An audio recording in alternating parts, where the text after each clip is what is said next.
안녕하세요. 역사는 히스토리는 이야기죠. 역사를 이야기로 풀어보는 이기환의 하이스토리 시간입니다. 최근 문화유산과 관련해서 어처구니없는 사건이 하나 터졌죠. 경남 김해시가 세계에서 가장 큰 구산동 고인돌을 제대로 정비한다면서 고인돌의 뇌역 원형을 불법으로 훼손한 것으로 드러났는데요. 현장 조사 결과 중장비까지 동원해서 고인돌의 원형을 훼손한 정황이 드러났습니다. 정리하자면 김해시가 유적공원 정비 계획을 밀어붙이다가 빚은 사건이다 라고 할 수 있습니다. 의혹과잉과 무지의 소치다 라고 할 수 있죠. 그러나 이번 사건은 제가 언급할 참사의 견지면 세 발의 피다 라고 할 수가 있습니다. 지난 5월에 레고랜드가 들어선 중도 유적을 말씀드리는 건데요. 레고랜드란 블록 장난감, 즉 레고를 주제로 한 테마파크를 조성하는 사업이죠. 2011년부터 추진되었고요. 그러나 중도에 테마파크니 뭐니 하는 놀이동산을 짓겠다고 하는 것 자체가 말도 안 되는 계획이었습니다. 왜냐하면 이미 1977년 국립박물관 조사단이 중도 지표조사에서 무수히 박혀있는 경질, 무문 토기 조각들을 발견했거든요. 이 토기에 중도식 토기라는 이름이 붙었는데요. 중도에서 안정적으로 확인된 이른바 원삼국 시대, 즉 기원 전후에서 3세기 사이에 고고학적인 시대 구분이거든요. 그 원삼국 시대의 표지 유물이라고 해서 붙은 이름이죠. 당시에 천추의 한을 남겼습니다. 중도를 사적과 같은 국가지정 문화재로 묶어야 했는데 그 기회를 놓친 겁니다. 그 후 30여 년이 지난 2013년에 레고랜드 조성을 위한 사전 발굴에서 기어코 일이 터집니다. 무려 1,400여 개의 청동기 유구가 쏟아져 나온 겁니다. 집터에서는 둥근 바닥 바리 모양 토기와 덧띠 새긴 무늬 토기가 확인되었는데요. 이 유적의 연대가 기원전 14에서 12세기까지 올라간다 라는 사실을 알려주는 표지 유물이죠. 고조선 시대의 대표 유물인 비파형 동건과 청동 도끼 등도 출토되었습니다. 남한 지역 집터에서 처음 확인되는 유물이었죠. 그리고 마을을 보호하는 403m 둘레의 도랑도 보였고요. 그리고 청동기 시대와 삼국시대 이후에 경작 유구까지 확인되었습니다.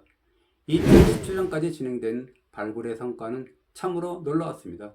신석기 시대 유구 8개와 청동기 시대 도랑, 집터, 구덩이, 무덤까지 해서 2205기, 그리고 철기와 원삼국 시대 유구 767기, 그리고 삼국과 삼국시대 이후의 유구 64기, 고려와 조선시대 유구 20기, 시대 미상의 유구 27기 등 해서 모두 3,091기의 유구가 조사되었습니다. 출토 유물도 8,028건에 달했습니다. 그중 중도 유적의 시그니처는 다양한 형태로 줄지어 있는 고인돌이었는데요. 중도 고인돌은 흔히 알려진 규모의 탁자식이나 다섯판식은 아닙니다. 많은 돌로 원형 혹은 장방형의 묘역을 조성하고 그 한가운데 시신을 안치한 돌롤 무덤을 설치한 소박한 고인돌이었습니다. 사실 한반도에서 확인되는 고인돌 약 4만 개 중에서 90% 정도가 중도에서 발견될 것 같은 그런 고인돌입니다. 그리고 3열로 40여 기가 길게 조성된 고인돌들도 보이는데요. 고인돌 자체가 마을 공간 안에도 다소 분포하고요. 그 가운데는 5살에서 6살 정도의 어린아이가 구부린 자세로 묻힌 작은 고인돌도 보였습니다. 아마도 청동기 마을의 공동묘지였던 것 같습니다. 그렇다면 집터는 어떨까요? 기원전 14에서 12세기쯤 조성된 집터는 86.5제곱미터, 즉 26평 정도 되었는데요. 100제곱미터 이상의 건물토도 상당히 보였습니다. 그 중에는 벽체 혹은 천장이 불에 타면서 폭삭 무너져버린 집이 여러 채 보였습니다. 그때 무너진 그대로 3,500년에서 3,200년간 보존되었던 것입니다. 유물이 단 한 점도 발견되지 않은 불탄 집터도 있었는데요. 그래서 집주인이 이삿짐을 다 옮긴 뒤에 옛집을 불태우는 뭔가 이벤트를 벌인 게 아닐까 이런 고고학적 상상도 해봅니다. 또 한 가지 흥미로운 점은 신석기에서 조기 청동기 시대로 넘어가는 500에서 600년과 기원전 11세기에서 9세기 사이에 200에서 300년이 공백기로 남는다는 겁니다. 반면 중도의 건너편인 현암리와 천전리, 신메리에서는 그런 공백기가 보이지 않습니다. 과연 중도에 어떤 일이 생겼기에 중도 주민들이 보따리를 싸서 남부여대하면서 주변 마을로 이사한 것일까요? 또 조사된 집터 1373개 중에서 3분의 2 정도가 청동기 중기 즉 기원전 9세기에서 6세기로 편년되는데요. 당대 한 가구당 5명에서 6명 정도가 살았다고 치면 4,500에서 5,500명이 거주한 것으로 추정이 되죠. 그렇다면 중도는 청동기 나라의 도성을 방불케 하는 대규모 유적인 셈이죠.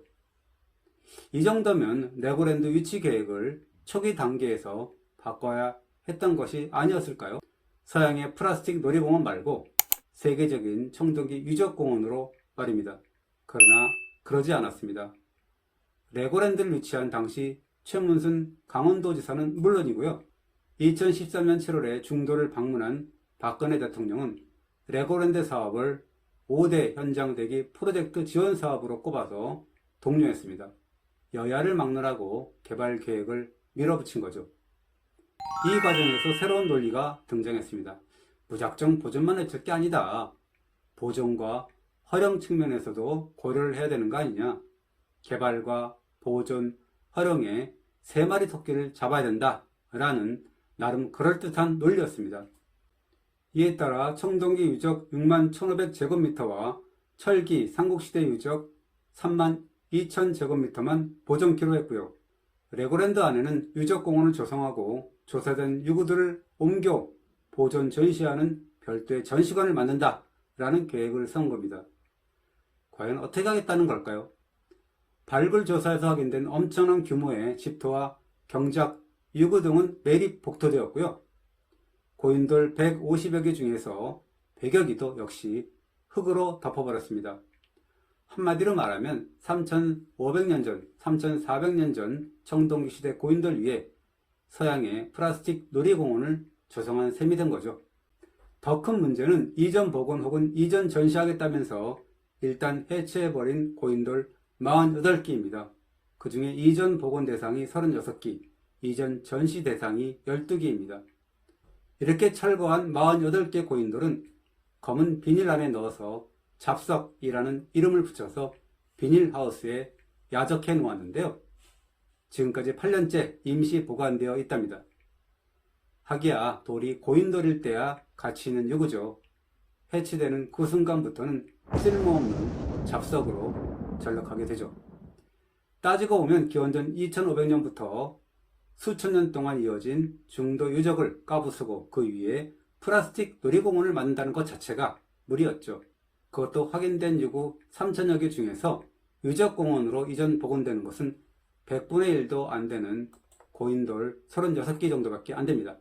그것도 기가 찬데 레고랜드가 정식 개장되었는데 유적공원과 전시관 조성, 유적 이전 보존 계획은 어찌 되었습니까? 공사비가 부족하네 뭐네 하면서 차일피일 미루는 상황이랍니다. 뭐 이제 상황 끝인데 답답할 게 뭐가 있냐? 라는 이야기겠죠. 그 사이 고인돌은 잡석이라는 이름으로 놓여 있을 수밖에 없겠죠. 그렇다면 그 지경이 될 때까지 고고학계는 무엇을 했단 말입니까? 아까도 말씀드렸지만 1970년에서 80년대 사이에 중도식 토기라는 중도 문화층을 발굴해놓고도 문화재 지정 없이 넘긴 국립박물관을 비롯한 당시 학계에 우선 원죄를 묻고 싶고요. 그럼 청동기 유구가 쏟아져 나온 레고랜드 사업 초기 즉 2013년 무렵에 전체 보존 결정을 내렸다면 어땠을까요? 아쉬움이 큽니다. 강원도와 정부가 적극 나선 사업이고 또한 수천억 원이 투입되는 판이니까 중간에 전면 보존의 결정을 내리기는 쉽지 않았을 겁니다. 사업을 추진한 강원도는 모든 사업 과정은 문화유산 전문가들의 잠을 받아 진행됐다라고 강조했는데요. 사실 그 말은 틀리지 않습니다. 따라서 오히려 고고학계 연구자들이 결과적으로는 레고랜드 사업의 방관자 내지는 조력자가 된 것입니다. 물론 저와 같은 언론의 책임도 피할 수는 없습니다. 저도 관련 기사를 2번 정도 썼는데요. 그러나 강원도와 정부는 물론이고 학계까지 미온적이니까 뭔가 달걀로 바위치기 같은 느낌이 들더군요. 물론 다 가만히 있진 않았습니다. 풍납터성 발견과 보존에 혁혁한 공을 세운 이영구 선문대 석자 교수 같은 분이 적극 나섰고요. 시민단체도 힘을 보탰습니다. 그리고 이영구 교수가 전범으로 삼는 해외 유적이 둘 있더라고요.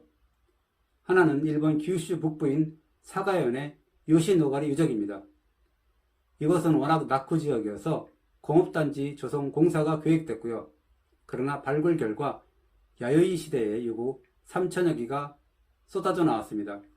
그러나 사가현은 이미 수천억 원이 투입되었으니까 개발을 멈출 수 없다라고 하면서 공사를 강행했는데요.